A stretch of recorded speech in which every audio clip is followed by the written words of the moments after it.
My name is Jordan Rakei. I'm a singer-songwriter, born in New Zealand, grew up in Australia, now living in the UK. Every song I make is my favorite song. If someone else doesn't like it, it's only one slice of the big Jordan pie, if that makes sense.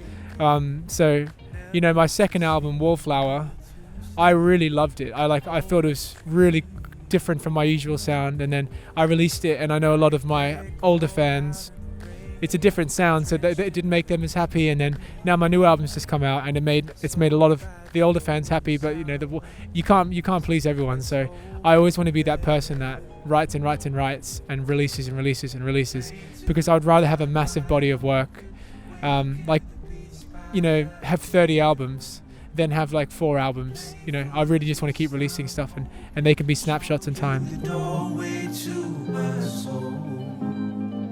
Living in Brisbane, I was living a really comfortable, chilled lifestyle, and I wanted to go to London. It's a crazy place. I didn't know anyone. I didn't know any musicians, no friends. So I sort of just dove straight into the deep end and wanted to learn a lot about myself as a person and my music, and I've learnt a lot since, and it's totally changed my life. So moving to London, as soon as I landed, 2 days later, I'd messaged Tom Misch, Alpha, and I was like, let's go out for dinner. I'm new to the city, show me around. And then we were friends, and then from there we started writing music together. And then they introduced me to their friends, and then I had a session with another person. It's sort of like you just have to go through and force yourself into those situations, otherwise you'd never really break through. When you make soul music in London, everyone throws you into the same pool of artists that sound this relatively similar, but when you actually compare our music, it's quite different. But I feel like everyone's doing their own thing in London, but because London's not necessarily a place that has given birth to amazing soul artists, usually they come from America. You sort of say, oh, that's the London jazz scene, that's the London soul music scene, even though we're all so different. So it's hard to break out, and that's why I've sort of made conscious decisions in my own albums to not feature many people, because I want to showcase my own voice, my own sound, because you only have 11 tracks. You want it to be your experience, Yeah. Not many people know. I mean, I've been trying to get it out there, but I have 3 side projects. One of them is Dan Kai, and Dan Kai, he's my most well-known side project. I make the music, and it's dance-based, because it's fun. There's no judgment there. I just make dance music, and it's really fun to make, and it's more on the laptop, and I can do it all by myself. And then my other project is called Qualia, which is orchestral modern classical music.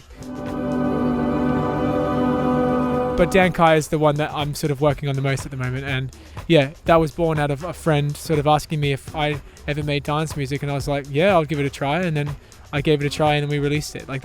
It's happened really organically, so it's quite fun. So yeah, I wrote my album. It's called Origin, and it's basically set in a future dystopian world where technology reigns supreme as some sort of government-based system where it runs the world. It's all fictional, but it's sort of, I guess, an analogy for how technology can get out of hand. And each song is like a different narrative and a different storyline and how it can manifest. So, for example, one song is about singularity and how the supercomputer could totally outgrow our intelligence, and how does that make me feel. Another song is about space travel. I got another song about sort of brain chips, which we sync with the internet and we have instant thought, but is that a good thing? And so it's sort of like a sci-fi soul album.